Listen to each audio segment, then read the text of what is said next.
Bem-vindas a mais um Pink Talks. E hoje o assunto eu acho que interessa toda mulher moderna. Vamos ou não engravidar? Quantos filhos vamos ter? Com que idade podemos esperar? A gente tem essas dúvidas depois que a gente é inserida no mercado de trabalho.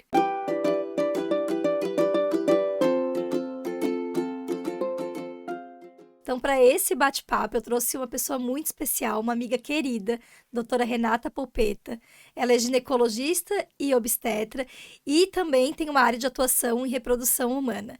Bem-vinda, Rê! Oi, Rê, muito obrigada pelo convite. Estou muito lisonjeada, principalmente partindo de você, que é alguém que eu admiro muito. Eu acho que nosso bate-papo vai ser aquele bate-papo da época que a gente dava plantão juntas. Que a gente tava horas da madrugada, graças a Deus a gente não passa Não mais faz por mais isso. isso. Mas, Rê, tu é obstetra, né? Eu sei que tu tem essa paixão pelo nascimento, mas tu também trabalha com o outro lado, que são as mulheres Sim. que não podem, não querem ou não sabem, porque a gente vê isso muito. Eu passei muito por isso, né? De não saber se queria ser mãe ou não, e daí quando congela ou não. Então, houve uma mudança, né, no mundo atual. Houve. A mulher, ela caiu no mercado de trabalho, né? Então, hoje em dia, a gente investe muito nas nossas carreiras, no trabalho e acaba postergando isso para mais tarde. E no meio dessa correria toda, acaba esquecendo, né? Ou pouco questionada também, porque agora que a gente conversa mais sobre isso, fala sobre congelamento de óvulos, sobre infertilidade, antes pouco se falava. Eu acho muito legal isso, porque a gente tem falado sobre isso e tem opções. E eu sempre acho que assim, ó, melhor dos mundos é aquela mulher que tem o sonho da maternidade, já sabe o que quer, já quer engravidar, porque facilita metade do caminho, né? Mas nem todas sabem, né? Realmente é isso que o meu sonho sempre foi, estudar, ser médica, e eu nunca parei para pensar na maternidade. E se não tivesse acontecido por acaso, talvez eu tivesse perdido o time também. E né? me conta um pouquinho, qual seria esse timing? Existe um momento ideal que a mulher tem que parar e assim, ó, agora eu preciso ver o que eu quero. Quero ser mãe, não quero ser mãe, vou congelar. Os 35 anos é uma idade real ou não? A idade, né, é um fator muito... É um fator cruel para as mulheres, né? Então... Sim, para tudo. A gente diz que 35 anos é um ponto de corte, mas se a gente for falar numa idade ideal de congelamento de óvulos, a gente tem que parar para pensar a partir dos 30 anos. Dos 30 aos 35 é a idade ideal. E com 30 a gente tá ali, né? A gente não pensa nisso. Com certeza. Né? Não pensa. A partir dos 35 anos, né, a nossa taxa reprodutiva cai em 30%. Nossa, é bastante. A partir dos 37 anos, é 40%, 45%. Eu acho que é por isso que vocês que trabalham com isso ficam tão assustados e fazendo pressão na gente, a gente que não tem começa filho a perguntar, ainda. e daí? Quando? Já parou para pensar? Porque vocês têm esses números na cabeça. Então, é muito difícil, né? Infertilidade acomete de 8% a 12% da população, é bastante, né? Ela também não é só feminina, ela é masculina também, né? A gente tem as causas femininas, as causas masculinas e as causas sem causa aparente, a isca que a gente fala. Mas a idade é um fator muito, muito importante, principalmente para as mulheres. Então, para aquela mulher que está super no momento de trabalho, absurdo, não tá pensando em ser mãe neste momento, não sabe se quer, não tem um parceiro, porque também a gente nem sempre encontra um parceiro, ou, né, tem gente que pode ter, claro, sozinha, mas 30 anos seria uma idade legal, assim. Não muito antes disso, porque, poxa, olha a pressão, né? Você tá começando a tua vida, para que você vai pensar em ter filho antes dos 30 anos? Sim. E passar dos 35, talvez a tua reserva ovariana já não seja tão tão adequada. Talvez você precise de mais de uma coleta, né? Com 35, 36, talvez você precise fazer uma coleta, 2 coletas. Então, de 30 a 35 anos é a idade ideal, sim, para a gente pensar num congelamento. Aí tu falou numa palavra que talvez algumas pessoas não estejam familiarizadas, que é a reserva ovariana. O que seria isso? É a quantidade de óvulos que eu tenho?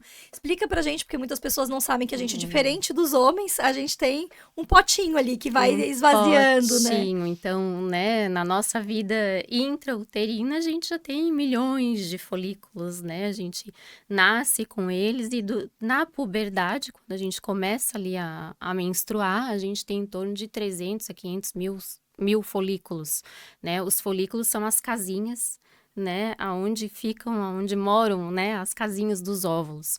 E com o passar dos anos, a gente vai gastando essa reserva ovariana. A gente não produz mais. A gente não produz mais. E não existe um remédio, né? Como acreditava-se, né? Ou pacientes chegavam no consultório, ai, doutora, mas eu tomei pílula a vida inteira. Como que assim a minha reserva acabou? Achando que tomar o né? Tava deixando protegida aqueles folículos. E isso não existe. Então, a gente tem um gasto mensal em torno de 900 a 1.000 folículos por mês. Nossa, bastante. É bastante, né? Então, o que é a reserva, né, ovariana, né? Então, são esses folículos. E como que a gente calcula? Como que a gente sabe que a nossa reserva ovariana tá diminuindo, né? Que a gente tem que ficar em estado de alerta? Talvez seja um alerta. Eu acho que serve como assim...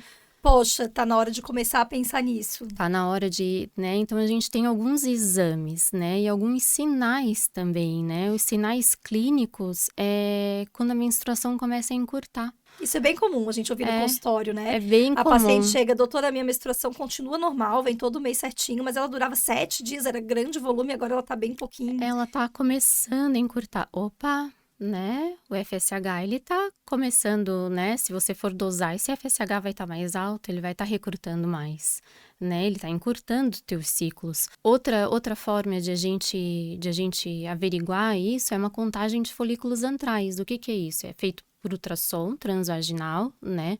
De preferência no primeiro ou segundo dia do ciclo, bem ali no comecinho, que você conta os folículos antrais, né? Então, aqueles folículos pequenininhos de 2 a 10 milímetros, né? Que estão ali na parede do ovário. Então, você vai contar qual é o número mágico, né? 10. 10 é fácil de gravar. 10. Né? Então, uma contagem abaixo de 10 é uma contagem ruim, né? Não satisfatória. E acima de 10 é uma maravilha. A gente tem pacientes com síndrome dos ovários policísticos que têm muitos folículos. E mesmo assim, às vezes tem dificuldade de engravidar. E o hormônio antimileriano, aquele examezinho no sangue que a gente faz, ele é bom pra gente ver a reserva ou não? Ele é um ótimo marcador de reserva ovariana, mas ele não é um preditor de gravidez. Ou seja, então, não quer dizer que se o meu tá bom, eu vou engravidar com certeza. Que você vai engravidar com certeza. A gente vê muito isso, né? Isso. Algumas mulheres que não têm filho, a gente fala, vai lá ver como é que é o congelamento dos ovos. Elas, mas meu hormônio antimileriano tá super bom. Ele não é um preditor de gravidez, ele é um marcador de reserva ovariana. Então, o antimileriano, ele pode ser feito em qualquer fase do teu ciclo, né? Ele também tem um ponto de corte, né? Então, abaixo de 1, ele é um antimileriano ruim. De 1 a 1,5, ele é intermediário, né? E acima de 1,5, ele é um antimileriano bom.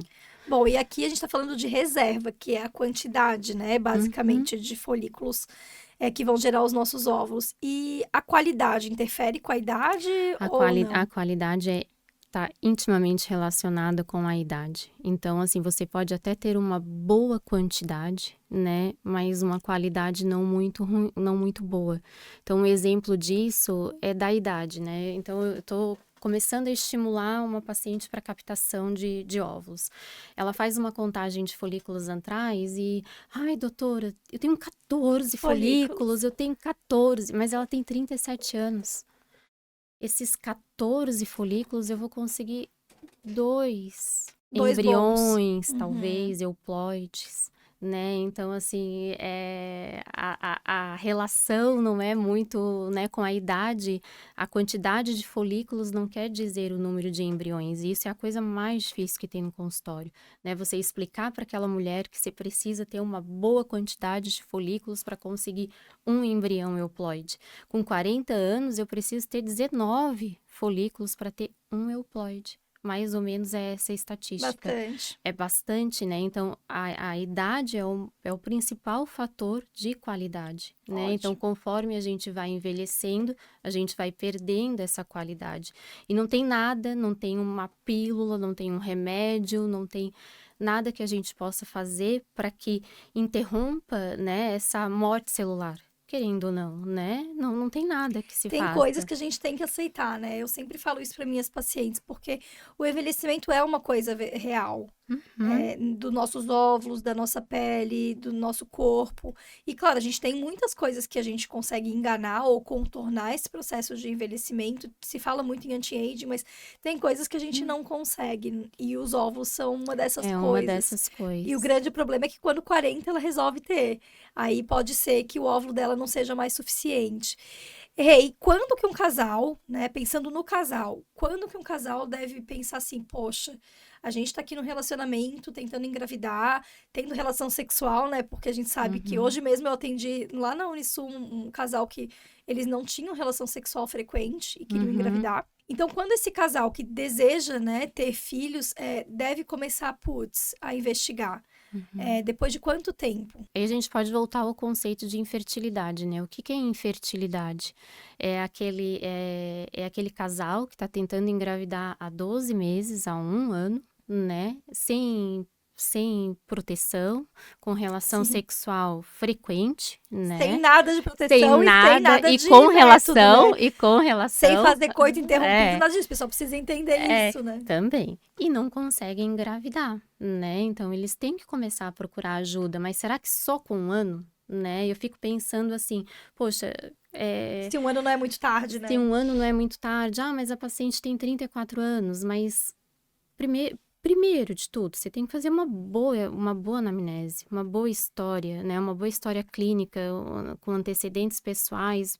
Perguntar o que essa paciente tem de comorbidades, se ela tem dor na relação sexual, né? Ela tem dificuldade para ter relação sexual. A gente teve um bate-papo aqui em outro episódio bem sobre isso, assim, sobre como tem muitas mulheres com disfunções sexuais. Sexuais importantes, vaginismo. Sim. Às vezes a mulher não consegue manter disfunção erétil, né? Não só a mulher, mas o homem E daí também. não vai engravidar, né? E não vai engravidar, né? Então, assim, será que esse 1 ano, né? É muito frequente eu pegar, mas eu fui no outro médico, ele falou que é para eu tentar 1 ano, porque eu tenho 35 anos.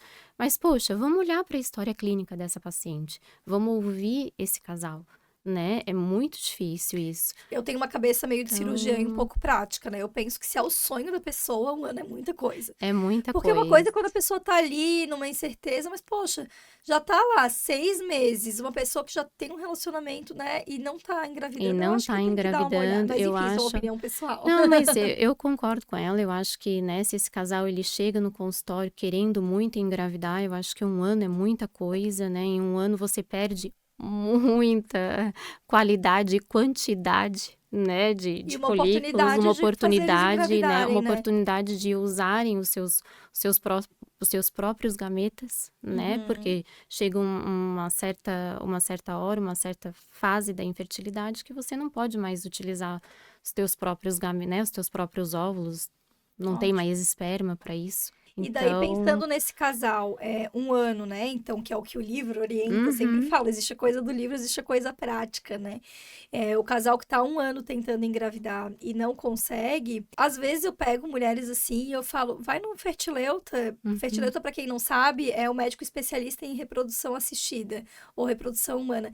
E elas ficam apavoradas, assim, pensando que eu já indiquei uma FIV, que é uma fertilização in vitro. Então, as pessoas não conseguem entender que existem tantas outras opções além da fertilização in vitro. E às vezes, essa mulher, ela não conhece a sua janela fértil. Ela não conhece seu ciclo menstrual, né? Então, a gente tem uma janela fértil. O que é isso? São os dias que antecedem a ovulação que você está mais fértil, né? Mais apta para engravidar. Quando a gente pensa, né, em aplicativo, em ciclos regulares, o que a gente tem na nossa cabeça? O que a gente aprendeu, né? O que a gente escuta? Eu tenho 28 dias, meu ciclo menstrual é de 28 dias, no 14º eu vou estar ovulando. 3 dias antes, 3 dias depois. 3 dias antes, 3 dias depois. É assim que o povo faz tabelinha. É assim que o povo faz tabelinha. A janela fértil é os 6 dias que antecedem a ovulação. Por quê? O óvulo, ele permanece vivo 24 horas, né? Fora do ovário. Mas o espermatozoide não. É de 3 a 5 dias, né? Então, você tem que aproveitar essa janela fértil. Outra coisa, e por aqueles ciclos de 35, 36 dias? Será que eu tenho um ciclo de 35 dias? É no 17º dia que eu vou estar ovulando? Não, a gente sabe que o ciclo menstrual, então, ele é composto de 2 fases, né? A fase folicular e a fase lútea. E a fase lútea, ela é mais engessada, ela é composta aproximadamente 14 dias. Então, se eu tenho um ciclo menstrual de 35 dias, essa paciente vai estar ovulando pelo 21º dia.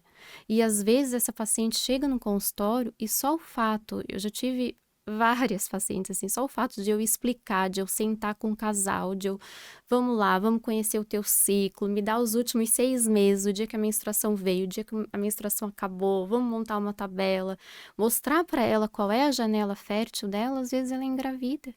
É porque ninguém ensina isso pra gente. Eu nem sei como é que eu sabia minha janela fértil. Eu não sei se as outras pessoas têm esse conhecimento, porque a gente teve isso na faculdade, mas também uma aula, né? Assim, é muito difícil mesmo. Então, é bem legal, porque você pega essa mulher, né, que ela vem já, meu Deus, o que eu tenho, né? Meu Deus, né? Eu só não tô tendo relação nos dias certos. E às vezes não tem, e aconteceu isso já diversas vezes. Ai, doutor, né, 3 meses depois eu tô grávida. Ai, eu fiz direitinho. Sem fazer nada. Sem fazer nada. É claro que essa mulher vai chegar e você vai, né, pedir uma contagem de folículos antrais, você vai pedir laboratório, você vai pesquisar se ela não tem uma doença metabólica, você vai investigar essa mulher como um todo. Assim como o homem também, né? Então, eu não sei por que a gente sempre direciona para a mulher, né? E é um casal aí, né? E Ótimo. 30% a 40% das causas de infertilidade é relacionada ao fator masculino, né? Não é só o feminino. Eu acho que a gente não fala por uma coisa cultural e de o homem não ter esse deadline de idade, a gente nunca conversa com ele sobre isso. Agora aquele ator, apresentador, enfim, o Fábio Porchat falou isso um dia desses, né? Que ele não podia ter filho porque ele que era o problema. E eu achei super legal. Assim, parece que o casamento deles nem deu certo por conta disso, mas assim, eu achei legal ele expor que pô, a causa é minha. E é bastante pelo que tu tá falando, então. E quantos casais chegam, né? Eu tive recentemente uma paciente muito jovem, e ele jovem também, e ela falou assim, não, mas por que você tá pedindo isso pra ele? Eu falei assim, porque tem que pedir. Eu não vou investigar você, eu vou investigar vocês dois. E se ele não fizer o exame, não adianta a gente prosseguir. Sim. E realmente a causa era ele. Não era ela. E o exame do homem único é o espermograma ou ele tem outras opções? Não, você também faz o espermograma, você faz uma dosagem hormonal, né? Você dosa FSH, LH, faz uns exames estradiol, de sangue, então. testosterona, né? Faz exames de sangue, ultrassom de testículo, né? Muitas vezes e o exame físico, né, Rê? Às vezes esse homem vai no urologista, ele não sabia que tinha uma obstrução ali na palpação. Um bom urologista já consegue perceber. Consegue ajudar. Já consegue fazer uma palpação de uma genesia de deferente, por exemplo. E tem, então, bastante coisa para investigar no homem também. Também tem. Não é, né, doenças autoimunes. A gente vê muitos homens aí cada vez usando mais, enfim, hormônios para ganhar massa muscular, né? Uma coisa exacerbada. Isso pode influenciar? Zera espermograma.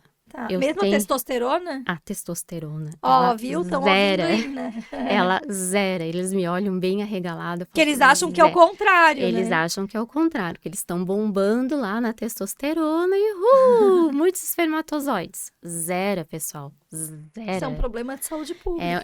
Então, assim, o que acontece, né? A testosterona, ela bloqueia o eixo. Ela bloqueia. E não vai produzir, né? Bloqueia FSH, que é o hormônio que estimula. E não vai ter produção de espermatozoides. Então, bloqueia, gente. Zera. Parem. Então, assim, tu falou um pouquinho aí do que pode causar de fator masculino, né? Problemas do espermograma, alterações anatômicas. Então, normalmente vocês atuam junto com um urologista. E na mulher, quais são as principais causas nossas de infertilidade além da idade?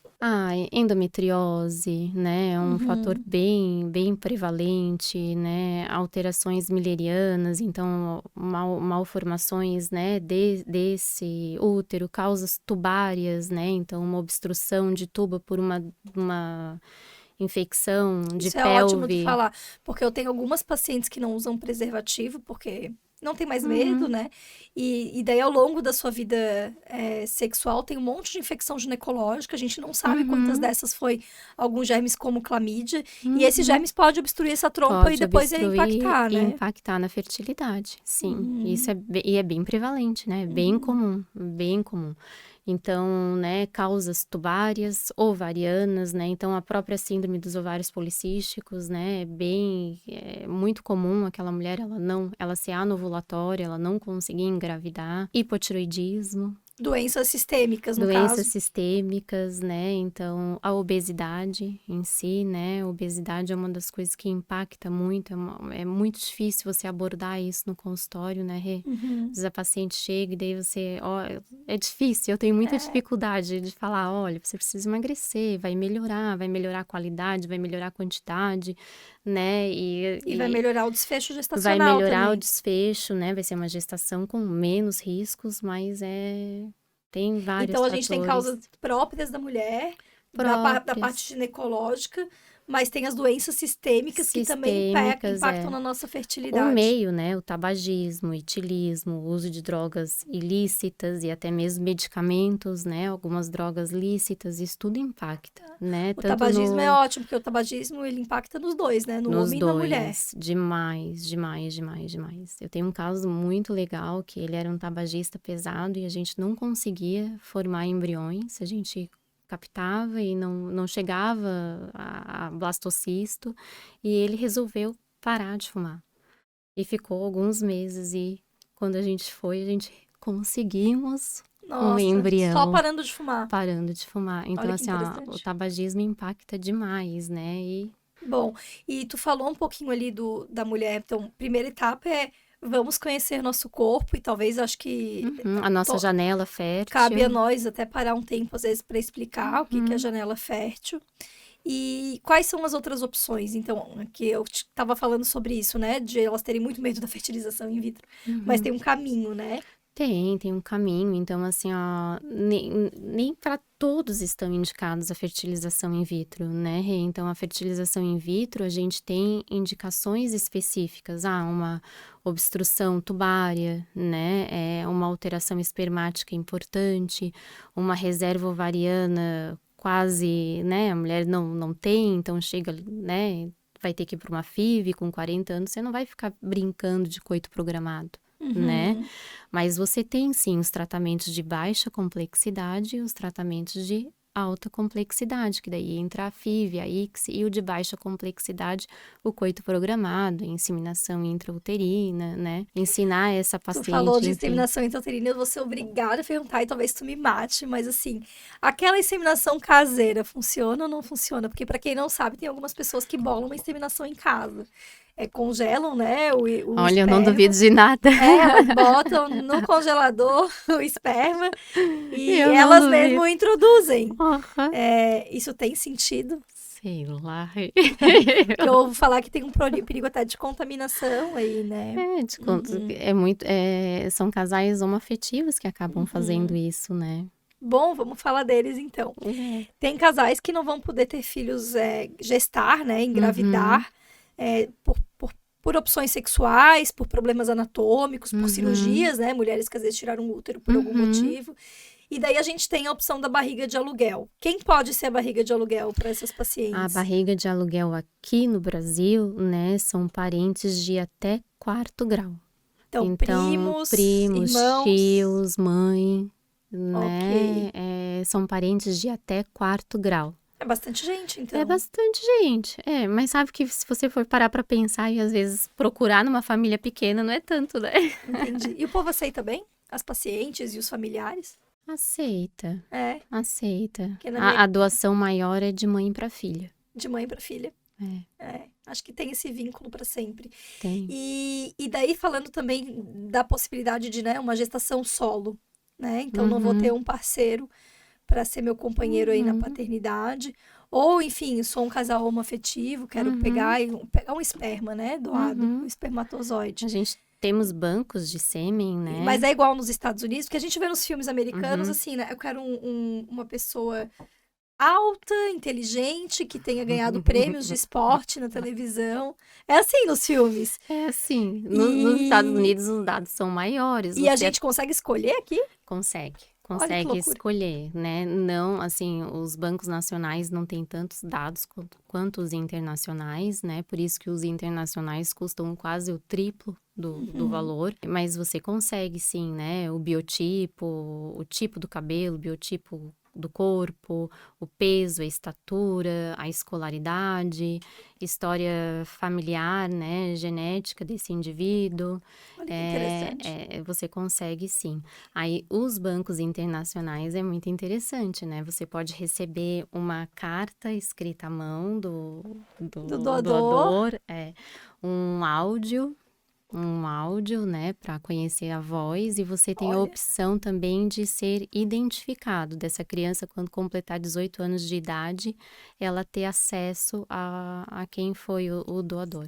Uma vez teve uma notícia que circulou aí, um cara que doava, é até ruim falar doador nos Estados Unidos, porque eles ganham, né? É um vendedor de esperma, na verdade. E o cara tinha vendido não sei quantos espermas, acho que... E ele tinha um biotipo, pelo visto, que agradava, e ele tinha não sei quantos filhos aí. Que ele quis ser identificado e descobriu um tanto de filho. Eu acho isso um pouco complexo do ponto de vista ético, e, enfim, mas não tô aqui para julgar. Mas no Brasil isso não pode. Não, no Brasil a doação, ela não pode ter fins lucrativos, né? Então não pode ganhar monetário. Não pode ganhar, e ela é anônima. O que existe é uma doação compartilhada, né? Também pode existir. Então, assim, aquela pessoa que... A gente sabe que FIV, congelamento de óvulos, é um tratamento custoso, né? A gente sabe que é muito caro. Então, ainda é. Então, o que acontece? Então, essas mulheres, né, muitas clínicas do Brasil faz isso, a grande maioria. Então, essa doadora, ela doa, ela faz um ciclo, ela compartilha um ciclo dela, né? Ela doa os seus óvulos e depois ela tem um abatimento ou um benefício para custear o seu tratamento. É uma troca, né? É uma troca, mas ela não sabe quem vai receber os óvulos dela. E não recebe nada monetário. E não recebe nada, nada, né? Ela não pode ser paga por isso. E quem pode doar os óvulos? Eu posso doar, por exemplo? Todas as mulheres abaixo de 37 anos. Posso mais. Quantos anos você eu tem? Eu posso. Todas as mulheres abaixo de 37 anos, né? Com uma boa contagem de folículos antrais. Então, normalmente, eles colocam um número de corte aí de 20 folículos, né? Porque imagina, você não vai fazer essa mulher doar e ela com uma baixa reserva, né? Um IMC, tá? Olha como a obesidade é importante, porque o IMC tem que ser abaixo de 35, ideal de 18 a 30. Então, né, ter uma boa saúde, né? Não fumar, não ter é uma história contagiosa. Sorologias são solicitadas, cariótipo é feito dessa doadora. E a doadora também não ganha nada monetariamente. A doadora também não ganha nada. E eu posso, por exemplo, se eu quiser congelar os meus ovos, enfim, fazer FIV, Rebeca, levar a minha irmã para doar para eu ter um abatimento nesse custo? Sim, pode. Ela vai doar para um terceiro que não se sabe, né, para quem será, e o benefício vai ser para a irmã dela. Isso acontece bastante, viu? Perfeito. É legal, é muito legal. Saberem, porque ajuda outras pessoas também, ajuda outras pessoas. Não necessariamente você precisa doar para ter uma ajuda de custo no seu tratamento. Uma outra pessoa pode doar por você, em seu nome, você ter o benefício. Bem legal. É legal. E a barriga de aluguel? A barriga de aluguel no Brasil não é permitido. Ah, ó, não pode. Aqui a gente tem os úteros, né, cedidos, mas emprestados, mas a barriga que de daí é aluguel. aquilo que tu falou, até o quarta Isso, geração. até o quarto Mas grau. quarta geração é bastante. É bastante. Mas barriga de aluguel mesmo, ter um suporte financeiro ali, não pode. Não. A quarta geração, porque tem gente do direito que é bem diferente de nós médicos de gerações. Seria irmãos, tios, primos e primos de segundo grau, que a gente fala, né? Isso. O primo da nossa mãe ou do nosso pai. Então é muita gente, na verdade. Os avós, se os avós fossem muito novos. Talvez. Não dá, talvez. Talvez, né? Bom, então essa paciente que chega ali no teu consultório, ela tem um monte de opções além da FIV, que é o que o povo não entende, né? Assim. Tem, sim. E primeiro de tudo, né? A gente vai ter que arrumar o que está errado, né? Então, essa paciente, ela tá obesa, ela tem um distúrbio da tireoide, né? Às vezes ela tem um fator que a gente consegue, né, ajustar no consultório para que melhore essa taxa de gravidez dela, para que ela consiga engravidar, né? Então, nem sempre é FIV, nem sempre, às vezes, é um coito programado. Né? Às vezes é só um ajuste de uma doença de base ou de um estilo de vida. Um ajuste, um estilo de vida, né? Orientação. Né, conversar com essa paciente, porque assim, e é bem o que você falou, né? Às vezes eles não têm relação sexual. Isso existe, eu falei um pouco brincando, mas tu já pegou algum paciente que o problema era esse? Sim. Que eles não tinham relação frequente. Não tinha relação frequente. Uma das perguntas que as pacientes fazem muito no consultório, né? Ai, doutora, mas eu preciso transar todos os dias? Precisa? Não. Não é? Porque eu ia te perguntar isso, qual que é o número que precisa ter de relação. Ninguém aguenta. Porque no nosso episódio anterior, a gente conversou sobre sexualidade e a gente, né, chegou à conclusão que não tem um número mágico de o que é o normal. Mas quando a gente quer engravidar, tem um número que, tu quer engravidar, então tu tem que transar pelo menos a cada 2 dias. Não existe uma diferença assim, eu tenho relação sexual a cada 2 dias e eu tenho relação sexual todos os dias e isso impacta diretamente, né? No número de gestações. Não, né? Você tem que ter um hábito, né? Por isso que é importante você saber a sua janela também, porque ninguém aguenta todos os dias. Quem que, né, trabalha todos os dias e a pessoa, quando ela tá muito focada em engravidar, acaba se tornando muito mecânico, né? Acaba não sendo legal pro casal, relacionamento. Né? Então, a gente não pode exigir que, faça todo dia. Não, a cada 2 dias, conhecendo o seu período, a sua janela, tá de bom tamanho. Ótimo. Esses casais que querem, né, engravidar, tem uma idade que a mulher fala, agora não dá mais. A gente viu a Cláudia Raia, né, recentemente gestando, ela tem quase 50 anos, 50 alguma coisa. 55. Enfim, vocês da área devem ter falado bastante da Cláudia Raia, mas tem um limite, assim, essa paciente não pode, é proibitivo no Brasil fazer fertilização nessa pessoa dessa idade.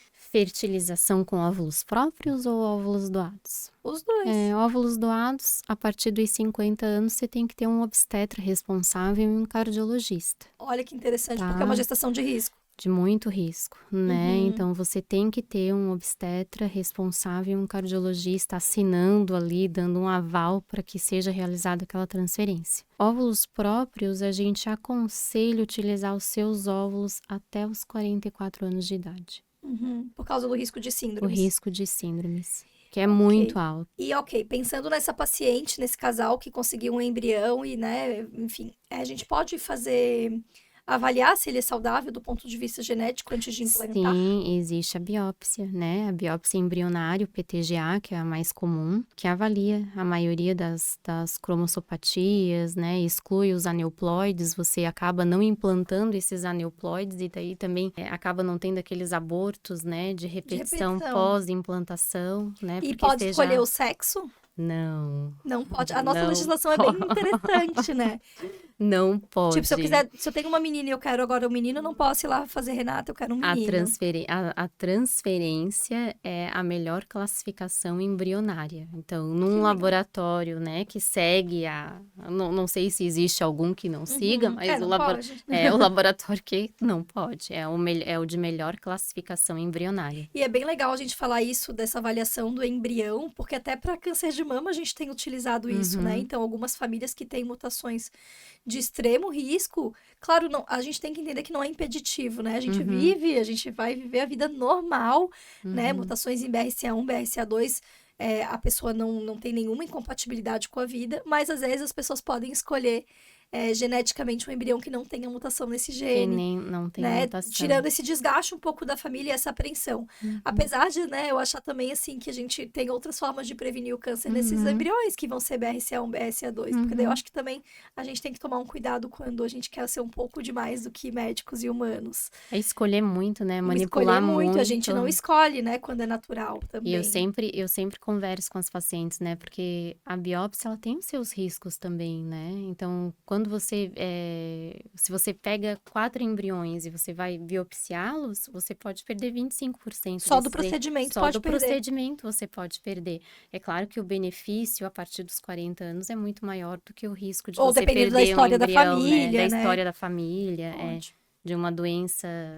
Bom, tu falou dessa história da paciente com acima de 50, ter que ter essas avarres. A fertilização por si só, ela tem algum risco para minha saúde? Então, eu quero ir lá, então, fazer, não fertilização, então, congelamento de óvulos.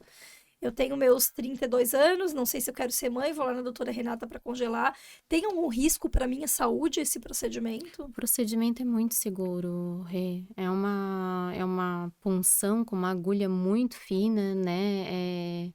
Alguns riscos, a gente tem o risco, por exemplo, de síndrome do hiperestímulo, aquela paciente que tem, né, SOP, que ela tem inúmeros, inúmeros folículos, então a partir do momento que você estimula esses folículos a crescerem tudo de uma vez só, né, você vai ter um risco, né, aumentado. Então, você vai escolher drogas específicas, né, para evitar isso, mas tem o maior risco, eu acho que são esses riscos de E que são coisas contornadas, não é risco de vida. contornáveis, não. Ótimo. Não. Então é um procedimento seguro. E a FIV também. É um procedimento bem seguro, a FIV também. E é doloroso? Não é. É dormindo, tem sedação. Porque se explica, né? Mas da mulher durante esse transferência, período, ela fica... a transferência é acordadinha, é bem lindo. É muito bonito. Que a pessoa vê. A pessoa vê, O embrião entrando no seu útero. Isso, deve ser muito bonito. Um pinguinho d'água lá, E, bom, tu falou então que é feito dormindo, mas a gente sabe que tem todo um preparo com um monte de remédio que a gente tem que tomar pra gente ter esses folículos. São 12 dias aproximadamente de estímulo. Dizem que a gente fica repleta de hormônios. E como que a gente fica em relação a isso? Irritada, espinha pode dar. Espinha, cabelo oleoso, dor abdominal, né, alteração intestinal, gases, isso pode acontecer, sim. São 12 dias ali da data que você começa a estimulação até a data da captação, que é em torno de 12 a 15 dias, dependendo se você tem que esticar um ciclo a mais, né, um pouco mais. A gente pede, né, ali a partir do 8º dia, não vai fazer atividade física, o teu abdômen vai estar distendido, você vai estar com dor. Pensa o teu ovário aumentar, triplicar, quadruplicar o tamanho. Bastante. É bastante, né? Não, é muito interessante isso. Eu tinha uma colega de trabalho que ela fez, né, o congelamento dos ovos, e ela falava, esses dias vocês tenham paciência comigo. E eu acho até legal porque ela falava abertamente que ela estava fazendo, porque realmente às vezes a gente não entende porque aquela pessoa que é tão dócil, tão querida, tá lá virada do avesso, porque nossos hormônios são poderosos mesmo. E é bom a gente lembrar aqui, porque isso é uma dúvida que eu sempre recebo no consultório. Então, eu atendo muito paciente de câncer de mama, como todo mundo sabe. Volta e meia, elas vêm me contar um pouquinho a sua história obstétrica e falar, ai, doutora, eu fiz 2 FIVs, 3 FIVs, será que isso causou meu câncer? E a gente, hoje, isso é super estudado, né, Rê? A gente sabe que Não não. impacta, eu sempre falo, o problema do câncer de mama e hormônio é a duração. É o Uhum, hormônio exposto durante muitos anos, ou hormônios que a gente não entende, ou começados muito tardiamente. Mas ali é uma fase muito aguda, né? São 12 dias, como tu falou, é um período muito curto, isso de maneira alguma. Inclusive, a gente indica congelar os óvulos em alguns, quando a gente tem tempo hábil, para algumas pacientes que vão tratar. porque é um tempo curto até de estimulação, Sim. né? Então, às vezes, aquele preparo da cirurgia, né? O recebimento da biópsia, o preparo da cirurgia, né?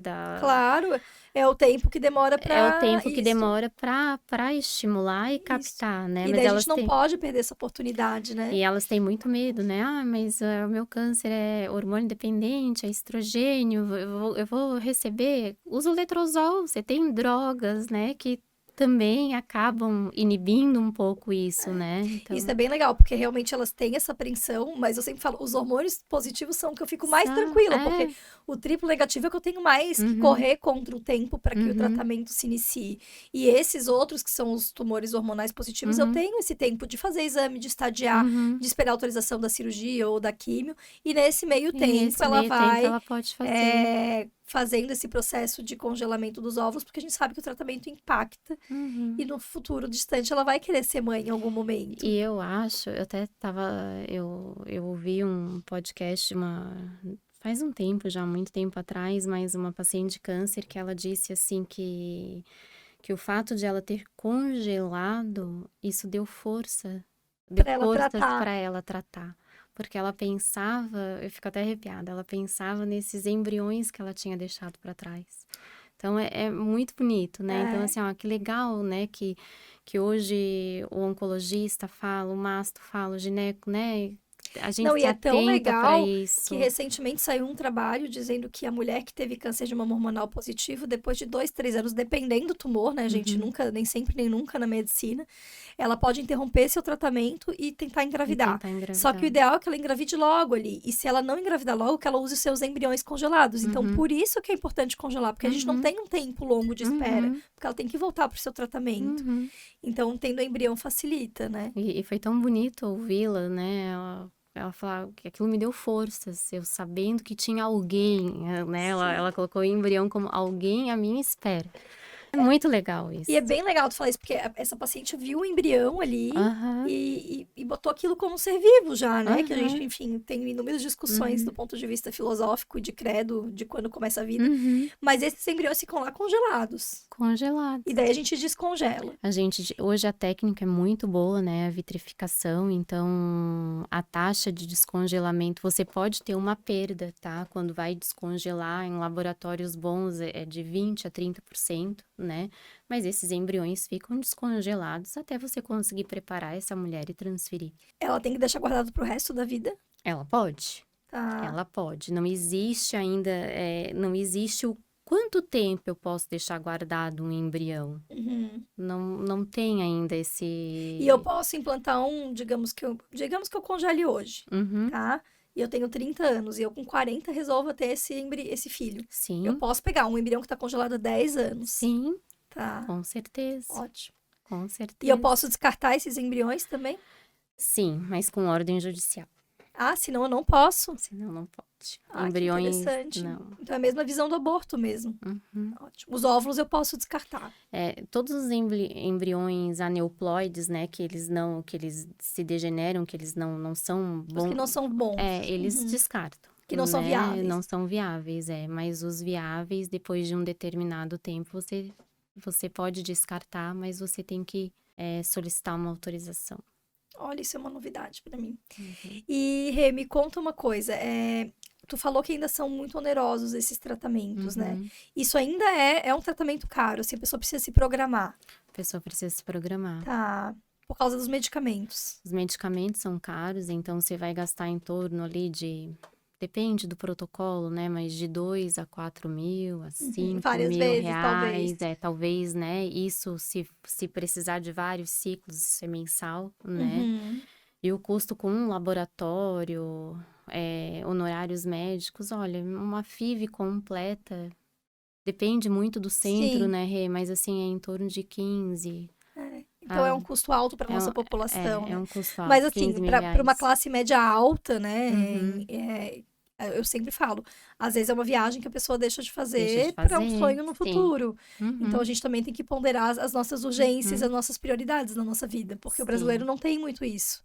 Sim. Né? Tu falou, a gente tava falando aqui de números, daí me veio uma pergunta, né? Eu lembro que uma época podia botar um monte de embrião, e daí tinha aqueles grávida, quadrigêmeos, trigêmeos. Hoje em dia isso é raro. Até quantos eu posso botar? É limitado. A gente orienta a colocar um embrião por vez. Um só? Um só. Tá. Mas a partir de 40 anos você pode colocar 3, né? De 37 a 40, o ideal é 2. E abaixo de 37 é você colocar 1. Mas então o máximo é 3. O máximo é 3. Não, você não pode mais colocar 4, 5, 6, não pode. E a gente orienta mesmo, né, a colocação de 1 por vez. Primeiro para evitar gestações múltiplas, né, gemelares, trigemelares. É porque o povo acha bonito, né, mas acha a gente bonito, com formação sabe que tem um monte de risco. A gente sabe que é risco, né, risco para a mãe, enfim. E também porque às vezes você não tem um número grande de embriões guardados. Eu sempre falo para paciente, mas se você tiver só 2, você vai querer transferir esses 2 de uma vez? Sim, né? Porque pode perder no processo. A gente, né, a taxa não é porque é uma FIV que você vai ter um positivo, né? A taxa de aborto é alta, a taxa de não implantação também é alta, né? Então, de não dar certo. Então, eu sempre oriento, coloca 1, você não sabe quantos embriões você vai formar, né? Vamos com calma, vamos conhecer o teu endométrio, né? A gente sabe que tem que entender como é que é a casa do embrião. Como é que é a casa, como é que vai funcionar, né? Por mais que esteja tudo perfeito, às vezes está tudo perfeito, mas não nida, não implanta. Querida, a gente tá chegando aqui no nosso fim, e daí eu vou aproveitar para tu deixar essa dica valiosíssima, que eu acho que as pessoas têm uma concepção totalmente errônea, que é fertilização igual 100% das vezes eu vou engravidar. Então assim, não tem problema, qualquer coisa eu faço uma fertilização. Eu escuto muito isso ainda. Não. Tipo, não tem problema, eu vou deixar, daí qualquer coisa eu faço uma fertilização. Qual que é a taxa, mais ou menos, de sucesso, pensando, né, num bom laboratório e todas as boas estruturas? Depende isso muito da idade, né, Rê? Mas cerca de 30%, 50%. Então, mulherada, vamos se organizar, pelo menos, né? Acho que a Quando é maternidade, óvulos né? doados, a taxa é maior. A maternidade é uma decisão extremamente difícil. Acho que tudo bem a gente não querer ser mãe, acho que tudo bem a gente querer ser mãe de um monte, tudo bem a gente só querer trabalhar, tudo bem a gente querer ser só mãe. Mas é muito mais complexo que isso, e a gente muda muito ao longo da vida, né? Então, eu acho que tem a ciência nos ajudando muito para pelo menos dar a oportunidade de a gente pensar e tomar as decisões muito assertivas. Então, Rê, eu te agradeço de coração de estar aqui, foi uma conversa maravilhosa, e vou deixar para tu dar uma palavrinha aí, deixar um recadinho final para quem está nos ouvindo. Muito obrigada pela oportunidade. Você sabe que para mim é difícil falar em público, eu sou muito envergonhada. Mas, meninas, o que eu posso falar, né? Fiquem de olho na sua reserva ovariana, né? Se programem, se né? programe, né? Porque a idade passa, né? Hoje em dia, o que a gente é por fora é diferente do que é por dentro. Então, né? A idade passa muito rápido. E quando a gente para pensar, poxa, mas eu só tenho 37, 38... Passou, né? Então, assim, se programem, né? Se a ovo doação não for um problema, ok. Mas se quer ter filhos, né? Para pensar, congele os seus óvulos. A medicina tá aí para isso, né? Ou tenham filhos antes, né? A Rê é mãezona, gente. A gente é muito doida pelas nossas carreiras também. Eu espero que vocês tenham gostado desse bate-papo, que tenha tocado um pouquinho o coração de vocês, para pelo menos refletirem sobre o que vocês desejam fazer em relação à maternidade. Ou pelo menos pensem que vocês não sabem e não têm certeza. E comentem, curtem, compartilhem. A gente vai estar aqui no Pink Talks, sempre assistindo vocês. Um abraço.